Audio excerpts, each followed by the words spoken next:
Welcome to Conversate, our podcast where we engage in conversation. And on this week's episode, Aaron and Kevin are wrapping up the story of Ruth by talking about chapter 4 and the reality that God is our Redeemer. The idea of redemption is one of these Christian terms that gets thrown around a lot, along with salvation and justification, things like that maybe you hear them, maybe you talk about them, but what is the significance of this reality of God as our Redeemer? Well, that's what we're talking about here today in this conversation. As always, it's our goal that you'll hear something in this conversation and go start another faithful conversation with somebody else. As always, we hope you enjoy it.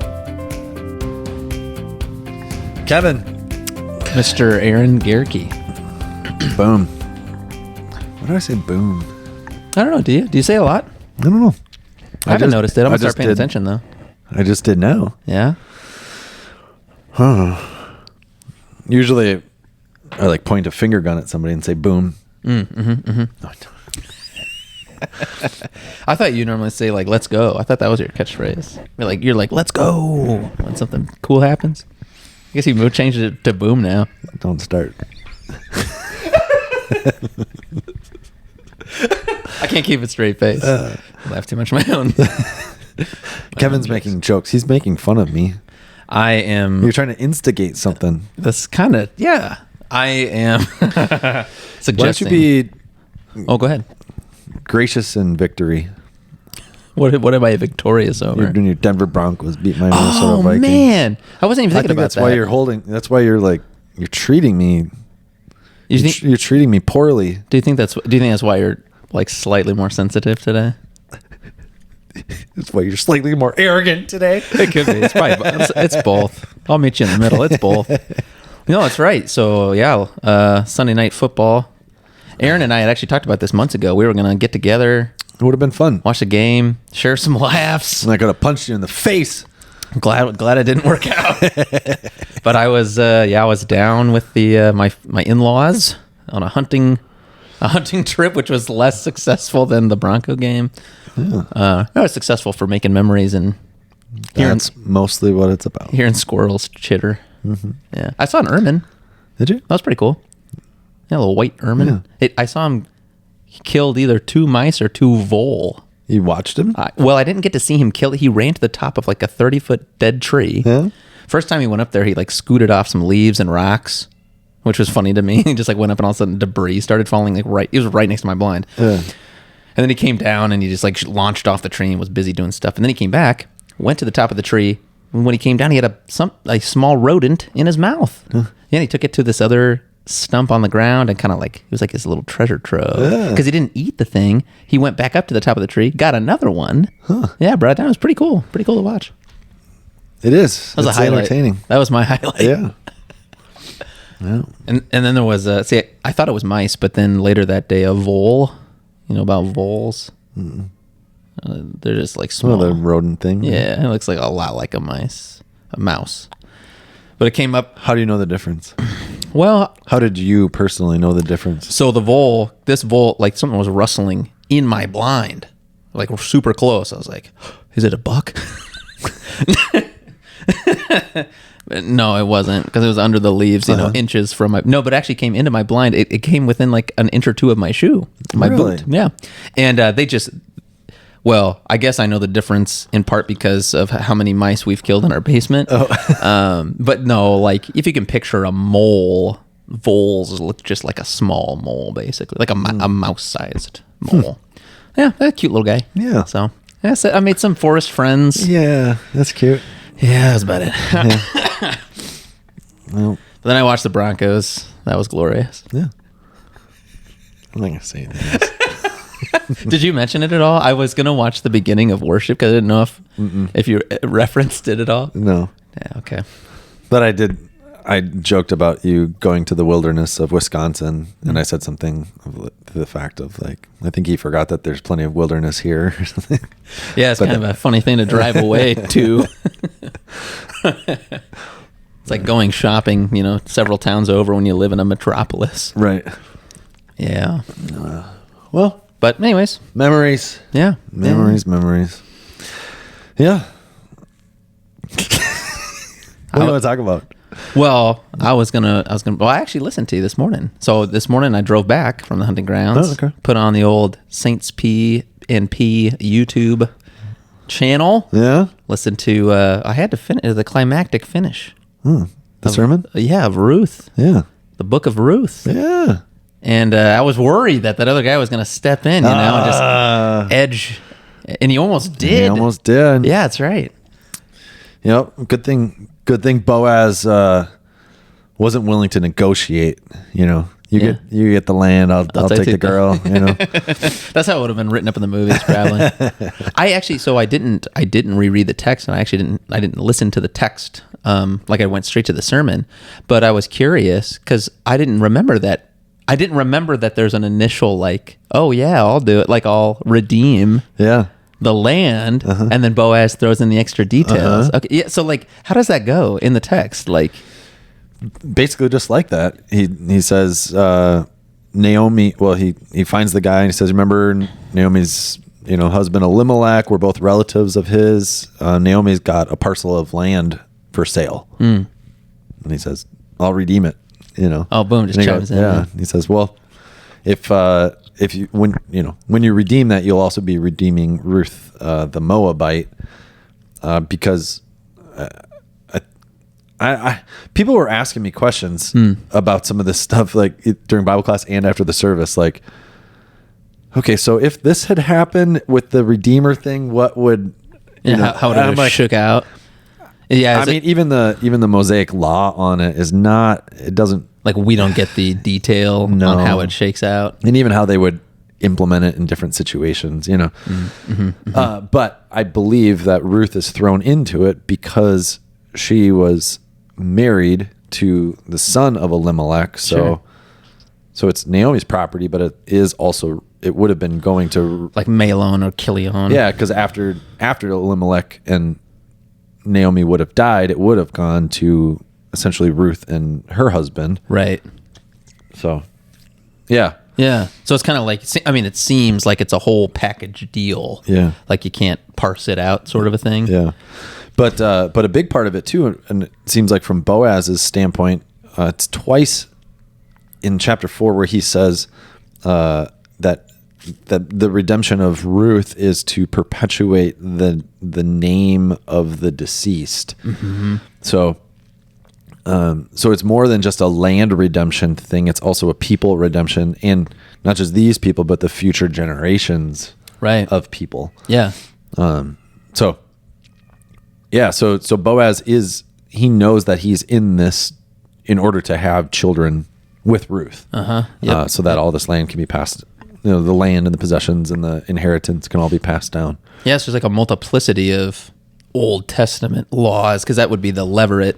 You have the redemption of what's that called? Well, redeemer. Yeah, like you have the kinsman redeemer laws coming into play, but then also levirate marriage coming into play, which I guess I don't know if so. Typically, if someone's spouse dies, it's like their brother, right? He would be the one who would come and provide children. Yeah, for his. That's the first. Yeah, the first. Is he considered a kinsman redeemer? That's what I was trying to figure out. I believe so. I mean, I think just the idea of like the kinsman redeemer is that it's always a relative who will do the redemption. Yeah, like it's your kin, right? Yeah, yeah. Which when you expand that out throughout the Old Testament, that's actually how God is. It's a kind of a cool connection in the Old Testament. In Isaiah will talk about like our Father, our Maker, our Redeemer, so that like our own redemption is it's a familial thing. God is our kinsman redeemer, and then that even plays out then into the New Testament with God making us to be heirs with Christ and co-heirs of the kingdom with Christ. So like, I mean, we talk this way. We're part of the family of God. Yeah. But that. Because our Redeemer, we're actually, it's a relational thing. Yeah, yeah. Which is kind of a cool expansion on this Mosaic law of having a kinsman redeemer who will take care of your property or whatever. But God is our ultimate kinsman redeemer. Yeah, so it like kind of gets at that whole, he's not like the distant, far off, like kind of disinterested God with the world or with you, but actually like, yeah, he's as close as family. Yeah, that's really neat. Yeah. That is neat. I thought it was useful too. I mean, you really zeroed in on like all the redemption language. And for me growing up, like in the church, you hear that word a lot, right? You hear the word, I know my Redeemer lives, right? You sing the hymn, or talk about redemption or being redeemed. And I always, I guess, just kind of had like a churchy understanding of it, which really meant like I just Jesus loves me. Kind of, yeah. It's like what I didn't understand was that redemption language is really like transaction language, and that's kind of that was like one pretty big angle that you took with the sermon, right? Was focusing on like debts. Yeah. And then, yes, absolutely, and that was really what I wanted to lean on, was like, we have this immense debt, like the whole like invoice from God thing. Right. Obviously, every metaphor breaks down, even sermon illustration. So hopefully it didn't come across too much like you're going to get this invoice from God, but I wanted it to conjure up this idea, like that to be our kind of our confession, our confession of sins to God. Our attitude to him in confession is, I can't pay this. I've got, my sin is too great, it's too burdensome, and I'm too broke. Like, I'm sorry again, It's like you can imagine just going to the bank, again and again. Like if you're overdraft or you're in debt, it's like, oh no, I'm sorry. Here he comes. Yeah. I mean, but that's who we are. That's who we are in God's presence. That's why we cry out, Lord, have mercy. Lord, have mercy. Right. Lord, have mercy. Hosanna, save us. Yeah. Yeah. And so God pays all that. Jesus pays that entire debt. So you don't owe him anything. And when he gives you that debt, or when he gives you that payment, when he pays for you, when Jesus dies for you, pays for you with his blood, he's really not asking you for anything in return. But there is that bit, and I don't know how if I did the greatest job in the sermon, but it goes from this idea of like, I don't owe him anything in terms of like having to pay for my sin, but I do owe him my life though. Like it's in this life of devotion to him and faith and living into that redemption that I have, Yeah. Well, it's like an action. So the gravity of the action is so big that it sort of evokes a response one way or the other, depending on your connection to him, I suppose. Yeah. Right? Like it would be sort of like, someone doing like they hire an airplane to like fly in the sky, and write in the clouds, will you marry me? To the girl they're interested in, they take them on this extravagant date, and it climaxes with that, and they're on the hill and they're on bended knee, right? And they see the cloud, thing written in the sky, and it's kind of like, you can't just ignore it. I mean, you got to respond one way or the other. Yeah. Right. Yeah. I mean, you can't ignore it. It would speak something. Right. It would be very telling about, what you think of the gesture, I suppose, of the action taken. Mm-hmm. Yeah. Yeah. And that the redemption costs something. So you said it's transactional, right? So there has to be some sort of exchange. And I don't know, I've been asked this question so many times as a pastor, and I thought about it myself so many times too. It's just like, it's always this question of like, why did Jesus have to die to forgive us? Why didn't he just say, I forgive wave you. the wand, Yeah. Or whatever. And it's, I mean, our sin leads to death. Like that's the final consequence of sin. And so death needs to actually be undone and defeated. And I mean, it's very clear that even in the Old Testament that sin, for there to be forgiveness of sins, there has to be the shedding of blood. That's right. Well, this is the sacrificial system they set up. Yeah. But those are God's words, right? Because death is the consequence of sin. It's this shedding of blood. So there has to be a shedding of blood for there to be forgiveness of sins. And so so Jesus takes on all of that, right? He takes on the shedding of the blood. He takes on our death. And because the penalty that we need to pay for our sin is death. That's the thing. And I mean, like separation from God, Yeah, right? yeah. I mean, I think ultimately, well, in a one metaphor I've heard that was helpful. This is in Tim Keller's Reason for God, because that's a common question. You're right. Like people are like, why did Jesus have to die? You know, and he says, well, okay, imagine this.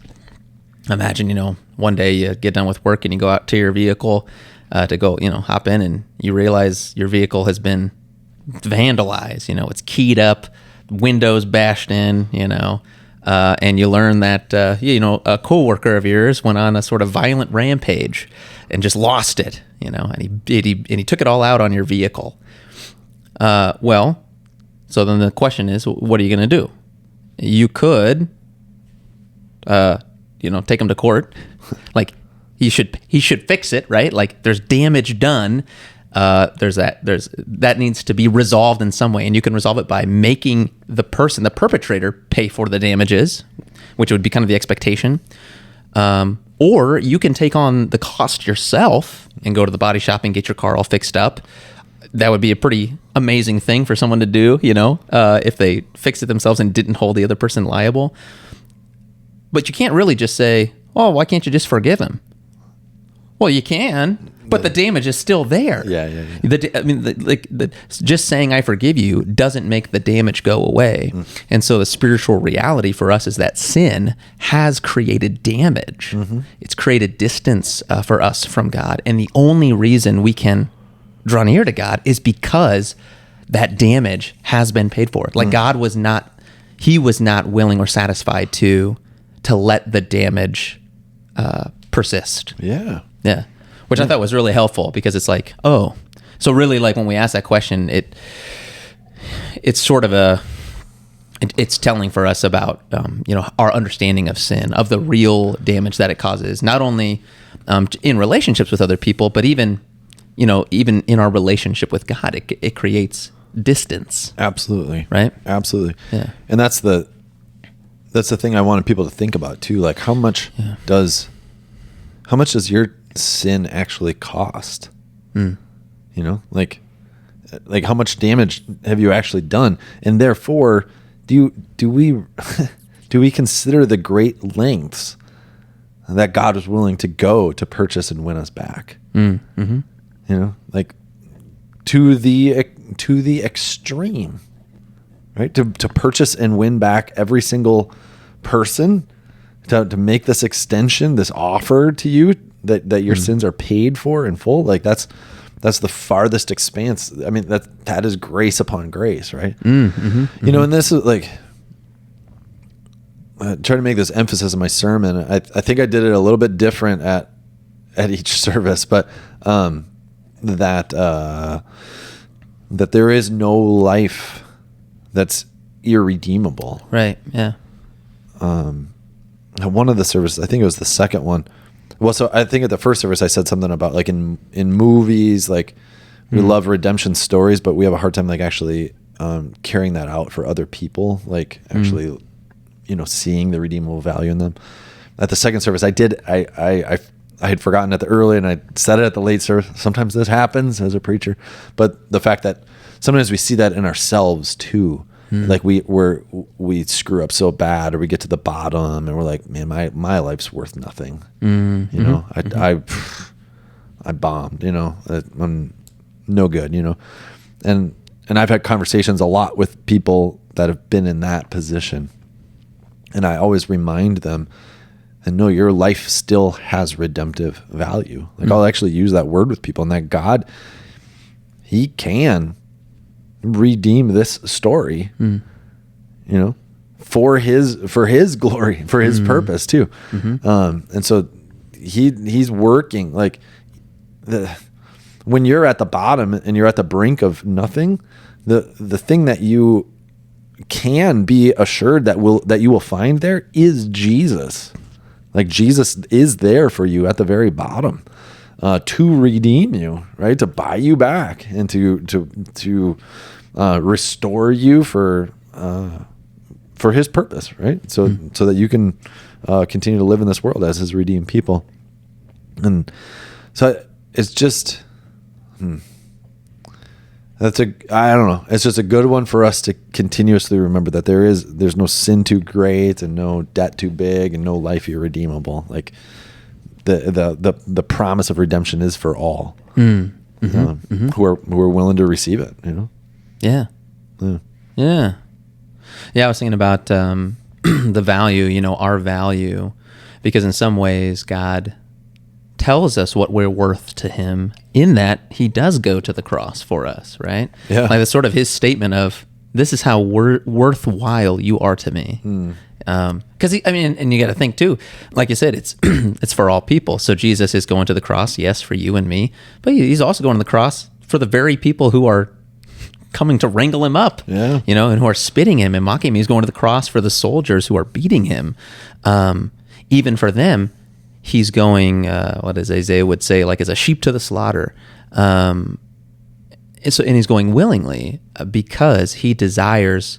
That's the thing. Like the character of God is that he will not stand. The one thing that God will not stand for is for damage to be done and to be unresolved. Yeah. So that relational damage between us and him, he goes to resolve that.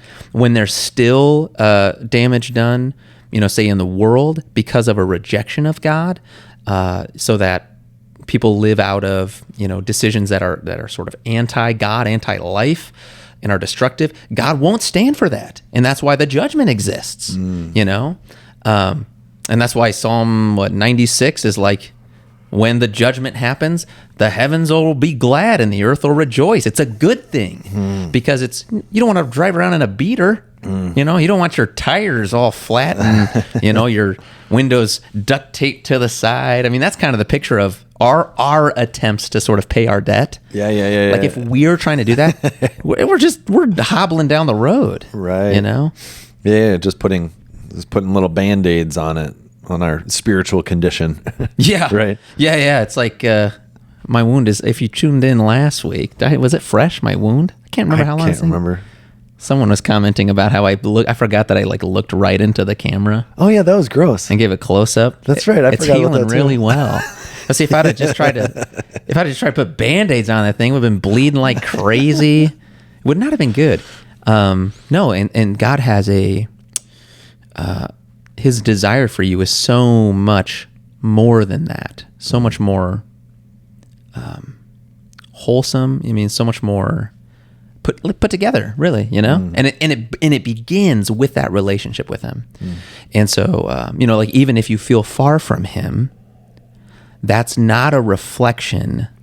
That's not a reflection of his heart, right? Oh, right. Because he has already demonstrated his heart by bridging that gap by going to the cross.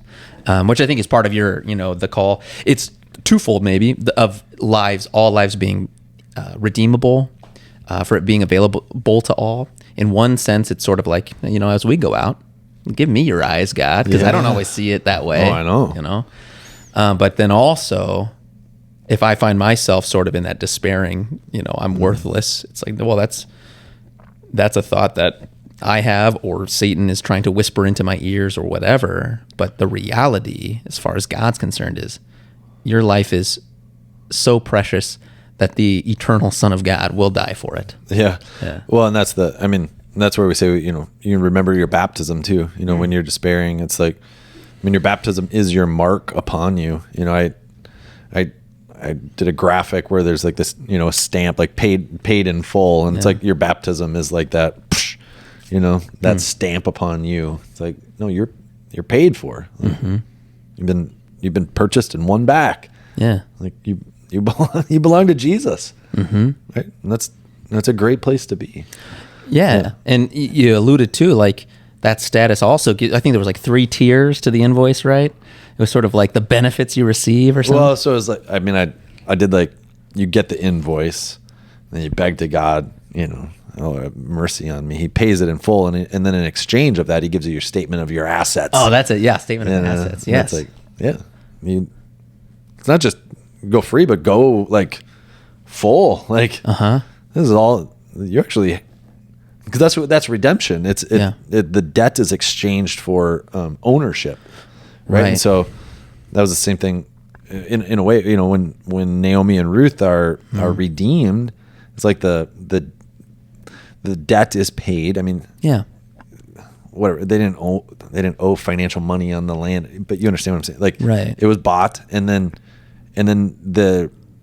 their inheritance it becomes theirs again in order to pass on to future generations. So it's like they have something now. Yeah. In some ways, they're no longer just sort of like at the mercy of, you know, the whim of existence of the universe in terms of like subsisting, right? I mean, they've been totally at the mercy of whomever is going to be generous to them, and that's it. But now it's like, no, their life is in their hands. Like they sort of are able to stand on their 2 feet, and they have property, and they have, you know, sort of like like future. They can have a future and make plans, even including future generations, which is super exciting. And I think the same is true of us. You know, it's possible that in your life, you know, you have, let's say, different little arcs.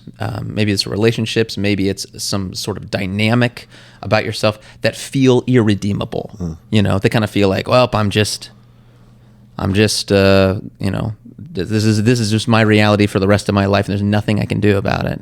And I would posit that no, like, as we let the gospel work its way into us, it's not only that we've been purchased and one is, it's like, what does that mean to be a child of God? Well, part of what it means is,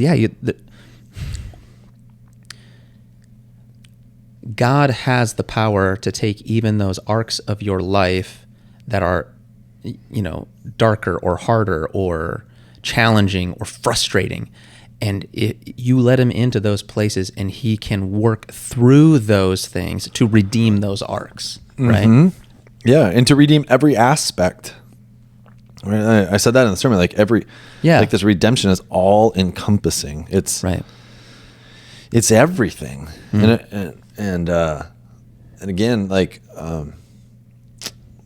I this is I normally when I preach at 2 services, it's a little bit closer to, like, I say mostly the same thing, but I was a little bit different at this. I went a little bit more in depth about certain stuff at the second service anyways, but I made the emphasis at both services that when God redeems all of you, he's redeeming not just your spiritual life, but your physical life, but then also your possessions. Like it's been all redeemed by him. Right. And so everything's been redeemed. So your house, your car, your clothes, your job, like it's all, it's all encompassing. God's possession of you is everything for his purposes in this world. So, I think just a lot of times we think about redemption on just maybe purely on a spiritual level. Yeah. It's like just my soul or something. Yeah. God loves me, and good. Like, and we kind of just leave it there. We don't consider like the broadness of this, you know? And so to think about like, okay, my house, you know, how is my house to be used for God's glory, and to have it be part of my redemption story, and then the redemption story of other people, you know, or the car that I drive, or you know, just to think about that all-encompassing nature of our life. I mean, sometimes when we talk about generosity, we'll talk about like our time, our talents, and our treasures. You know, like these things are actually given to us by God, and we talk about that. Like these things are given to us by God, and then we're stewards of them. Yeah, but because ultimately they all belong to Him. But I heard somebody say that, like, not just time, talent, and treasures, but also your technology and there's another T. Time, talent, treasures, technology, and tedious activities. I don't know. Vacuuming. Anyways, yeah. Well, but it's just this all-encompassing nature of everything that we do, everything we touch, everything God's given to us. It's all redeemable, which means it's all got like His stamp on it, His sign, His seal, for His purpose and for His name to be made known in this world, for us to live as redeemed people and to actually work towards redemption stories in the lives of other people. So, and I think that's that's like the actionable step is like, all right, which people do I know that I may think to myself, oh, they're too far gone. They're I don't know. They wouldn't want to hear this stuff. Yeah. They're probably not redeemable. I think maybe we wouldn't say that, but we almost act like it. We'll probably prejudge that or whatever. And so just to consider some of those realities and ask ourselves those hard questions, and then maybe to do something about it, to step into those lives and remind them, like, your life has redeemable value. And God's already paid for all your sin. I see you carrying around a lot, I see you burdened. I see you struggling to fight through all this stuff on your own. Like, Jesus is offering you a debt-free life, come to me, Jesus will say, when you are weary and heavy burden, right? Take my yoke upon you, learn from me, for my yoke is easy, my burden is light. Find rest. Yeah. So it's a toilsome thing to try and patch up the tires and the windows and all the broken down parts of your car. It's just he's willing to pay for the whole thing, fix it up. Yeah, and He's declaring your value by what He's done. And I guess it kind of comes back to the whole response thing. The response. It's kind of how will I respond to it? What He has done is of infinite value. I mean, we can't even comprehend the value because we haven't existed, for one, with God from eternity, but Jesus did. We've never existed apart from God, even if we don't believe in God, which is wild to think about. Yeah. But Jesus did that. I mean, He went to that place for you and me. So like He gave utterly everything. And what do I have to give back? I don't know, not much. I mean, my life, but again, the beauty of the gospel too is that to give your life to Jesus is to the world, it looks like losing it. Yeah. But to the Christian, it's finding it. Yeah. And Jesus those are Jesus' words, right? Yeah. Yeah. Take your cross daily, take up your cross daily and follow me, right? Yeah. Awesome. Well, it's fun tracking through Ruth, man. It's a good story. I think so. Bedtime story. No, I'm just kidding. That's fun. I think hopefully you all enjoyed it. We're going to be turning into the season of Advent next, looking at prophecy from Isaiah chapter 40, and so we'll just take a slow burn through it, a deep dive, if you will. It's a rich text, packed with lots of imagery and stuff that's animated different hymns that we'll actually sing in worship and meditate on on the Hallelujah chorus even. Man, I forgot about that one. Yeah, it'll be fun, man. Looking forward to it. All right. Hey, happy Thanksgiving to all of you. Give God thanks. Amen. Boom. Let's go.